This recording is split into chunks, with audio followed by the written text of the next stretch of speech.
Hello friends, आप सबों का ममता मिश्रा कुकिंग चैनल पे सुस्वागतम। बहुत सारा प्यार भरा वेलकम। आज नवरात्रि स्पेशल में टी टाइम स्नैक्स या नमकीन की रेसिपी शेयर करने वाली हूँ, जिसे आप एक मुट्ठी भी खा लेना तो पेट कंप्लीट भर जाएगा। लेकिन इसका टेस्ट इतना यमी होता है कि मन बिल्कुल भी नहीं भरेगा। ऐसा नहीं है कि इस रेसिपी को सिर्फ फास्टिंग में या नवरात्र में ही बनाया जाए। आप इसे साल के हर मौसम में हर वक्त बना सकते हैं।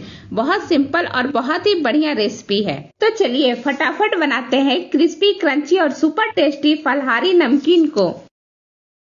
इस नमकीन को बनाने के लिए सबसे पहले मैंने 3 मीडियम साइज के आलू को अच्छी तरह से पील करके पानी में डाल दिया है, जिससे कि ये काला ना पड़े। अब इस तरह का हम कद्दूकस ले लेंगे और उसमें एकदम स्टार्टिंग से लेके लास्ट तक हम आलू को खींचते हुए ले जाएंगे। बीच में रोकिएगा मत, नहीं तो जो लच्छे हैं वो टूट जाएंगे। स्टार्ट कीजिएगा और लास्ट तक एकदम आराम से लेके जाइएगा। और ये देखिए, मैं आपको दिखाती हूँ कि लच्छे कैसे निकल रहे हैं। हाथ में ले लेती हूँ और आपको पास से दिखाती हूँ। ये देखिए, लंबे लंबे लच्छे दिख रहे हैं ना आपको, बिल्कुल लंबे लंबे। ऐसे ही लच्छे आपको बना करके रेडी करना है। ये देखिए, मैंने सारे लच्छे बना लिए हैं, सारे लच्छे निकाल लिए हैं। अब मैं आपको पास से दिखा रही हूँ। और हाँ, जब लच्छे निकाले तो इसको पानी में ही निकाले, जैसे मैंने पानी में निकाला ना वैसे ही, नहीं तो ये बहुत जल्दी काले पड़ जाते हैं। अब मैं एक लच्छे को हाथ में लेकर के आपको दिखाती हूँ। ये मैंने एक लच्छे लिए, ये देखिए कितने लंबे हैं। ऐसे ही आपको लंबे लंबे लच्छे निकाल करके तैयार करने हैं। अब सारे लच्छों को अच्छी तरह से पानी में डुबो करके अच्छी तरह से वॉश कर लीजिएगा। और इसके बाद इस तरह से निचोड़ करके इसके पानी को निकाल दीजिएगा। सारा पानी निकाल करके एक दूसरे भगोने में सारे लच्छे को आप स्टोर करते जाइएगा। हाथ से निचोड़िएगा और लच्छे को वापस से आप दूसरे भगोने में डालते जाइएगा। और हाँ, दूसरे भगोने में पानी जरूर डाल दीजिएगा, पहले बार में ही डाल दीजिएगा, जिससे ये बिल्कुल काला ना पड़े और सारे इसके स्टार्च जो है अच्छी तरह से निकल जाए। ऐसे करके आपको 3 से 4 बार आपको अच्छी तरह से वॉश करना है। इस तरह से वॉश करने से सारे स्टार्च वगैरह निकल जाते हैं। और देखिए, जब आपके लच्छे इस तरह से बिल्कुल सफेद दिखे ना, और पानी भी आपका एकदम साफ दिखना चाहिए। मैं अभी आपको दोनों चीजें पास से दिखाती हूँ। ये लच्छे को पानी देखिए आप, कितना फ्रेश है, बिल्कुल साफ पानी है। ऐसा ही पानी होना चाहिए और लच्छे भी बिल्कुल साफ होने चाहिए। अब इसे आप आधे घंटे के लिए इसी तरह भिंगो करके छोड़ दीजिए। तब तक चलिए दूसरे प्रिपरेशन करते हैं। तो एक छोटे से कटोरी में आप बहुत थोड़ा सा 4 से 5 चम्मच पानी लीजिए और उसमें आप टेस्ट के अकॉर्डिंग नमक डाल दीजिए। नमक आप सेना नमक डालिएगा, क्योंकि आप फास्ट के लिए बना रहे हैं तो सेना नमक ही ठीक रहेगा।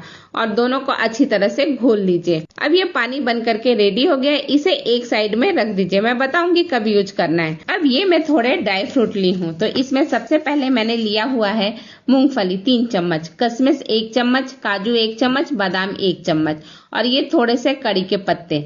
अब इन्हें बाली बाली से हम तल लेंगे। तो इसके लिए तेल अच्छी अमाउंट में ले लीजिएगा, कोई भी कुकिंग ऑयल जो आप फास्ट में खाते हैं। सबसे पहले मैं मूंगफली डाल रही हूँ और इस तरह से आप एक चालन के ऊपर या छन्नी के ऊपर डाल करके ही मूंगफली को फ्राई कीजिएगा। और बाकी भी ड्राई फ्रूट आपको ऐसे ही फ्राई करना है। और जब मूंगफली 1 से 2 मिनट के अंदर अच्छी तरह से फ्राई हो जाए तो इसे इस तरह से निकाल लीजिए। और अब इसके बाद मैं काजू को डाल रही हूँ। सारे मैं ड्राई फ्रूट अलग अलग डाल रही हूँ, ताकि एक दूसरे के कलर मिक्स ना हो और ऐसा ना हो कि कोई कम तल जाए, कोई ज्यादा तल जाए। तो काजू को भी इसी तरह से चलाते हुए आप भून लीजिए और हल्का गुलाबी होने तक, ज्यादा मत पकाइएगा काजू को, वरना टेस्ट अच्छा नहीं लगेगा। काजू भी निकाल लिया और अब ये बादाम में भून रही हूँ। तो बादाम को भी बिल्कुल हल्का, बस आधे मिनट में ही ये बादाम हो जाएगा। और इसके बाद बादाम को निकाल करके किशमिश डाल दीजिए। किशमिश को तो आप 5 या 6 सेकेंड तक ही डालिएगा, बहुत देर तक मत डालिएगा। और इसे आप निकाल लीजिए। और अब हम लास्ट में डाल रहे हैं कड़ी पत्ता। तो कड़ी पत्ता को भी हम उसी तरह से डाल करके अच्छी तरह से भून लेंगे। आप कड़ी पत्ता कम या ज्यादा अपने हिसाब से डाल सकते हैं। ये मेरा कड़ी पत्ता 2 टेबलस्पून के करीब है। और कड़ी पत्ता भी भून करके हो गया, इसे भी एक साइड में रख देते हैं। अब हम आलू को देखते हैं, जो हमने भिगो के रखा है ना साइड में। तो अब इसे भी इसी तरह से निचोड़ करके पानी को अलग कर लेंगे और आलू के लच्छों को अलग कर लेंगे, जिससे कि हमें और आगे का जो प्रोसेस है वो बनाने में इजी हो जाए। वैसे थोड़े बहुत पानी रहे तो भी कोई बात नहीं है, लेकिन आप कोशिश कीजिएगा कि अच्छी तरह से ड्राई हो जाए, तभी ये बहुत बढ़िया से बन करके रेडी होते हैं। और इसे मैं इस तरह से प्लेट में इकट्ठा करते जा रही हूँ। अब देखिए, ये सारा मैंने इकट्ठा कर लिया है। हल्के से हाथ से इसको फैला के आपको दिखाती हूँ। बहुत बढ़िया से मैंने निचोड़ के अलग किया है। बिल्कुल रेसे रेसे अलग हैं।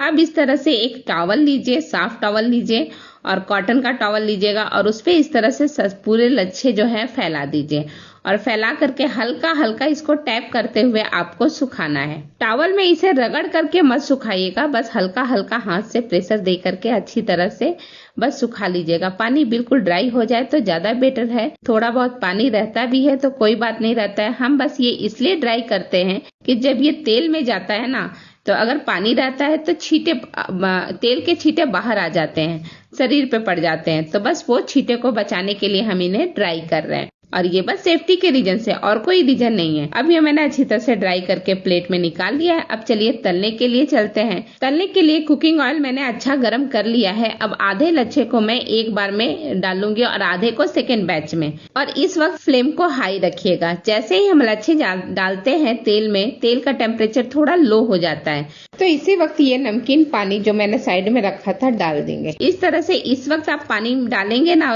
लच्छों के ऊपर, तो नमक अच्छी तरह से लच्छों में चला भी जाएगा और ये तेल छिटकेंगे नहीं। जैसे हम पानी डालते हैं तेल में, अगर तेल ज्यादा गर्म रहता है तो छिटक जाता है, इस तरह से डालने से बिल्कुल नहीं छिटकेंगे। अब अच्छी तरह से स्पून के हेल्प से आप इसको हिला लीजिए जिससे ये किनारे पे जले नहीं, बिल्कुल अच्छी तरह से लच्छे बन करके रेडी हो। और एक बार के बैच को तलने में 4 से 5 मिनट का टाइम लगता है और 1 मिनट के बाद आप फ्लेम को वापस से लो कर दीजिएगा, जैसे मैंने अभी लो कर दिया है, और अच्छी तरह से लच्छे को आप फ्राई कर लीजिए। और ये थोड़ा सा नींबू इसके ऊपर निचोड़ लीजिए, नींबू का टेस्ट बहुत अच्छा लगता है और ये लच्छों को काला भी नहीं पड़ने देता है, जलने नहीं देता है। अब ये देखिए एक बैच का लच्छा मेरा बन करके हो गया है, तो इसे मैं पूरा निकाल लूंगी। लच्छों को निकालते टाइम इसी तरह के स्टेनर या पलटे में आप निकालिए जिससे सारा तेल निकल जाए, और रखते समय इसे टिश्यू पे रखिए, वो भी काफी तेल ऑब्जर्व कर लेता है। ये देखिए इसका कलर देखिए, लुक देखिए, सब देख करके बहुत ही बढ़िया बना है, ऐसे ही पता चल रहा है। अब चलिए हम सेकेंड बैच को इसी तरह से तल लेते हैं। अगर आपको हमारा चैनल, हमारी वीडियो अच्छी लगती है तो लाइक शेयर कीजिए। चैनल पे नए हैं या फर्स्ट टाइम मेरी वीडियो देख रहे हैं तो सब्सक्राइब भी कीजिए और पास के बेल आइकन को प्रेस कर दीजिए जिससे अपकमिंग वीडियो का नोटिफिकेशन सबसे पहले आपको मिले। सेकेंड बैच का भी मेरा हो गया है। अब इसे भी आप थोड़ी देर सूखने के लिए या फिर ठंडा होने के लिए छोड़ दीजिए। अब ये थोड़ा ठंडा हो गया है। इन आलू के लच्छों का कलर देखिए, कलर से ही पता चल रहा है कि ये कितने क्रिस्पी और क्रंची बने हुए हैं।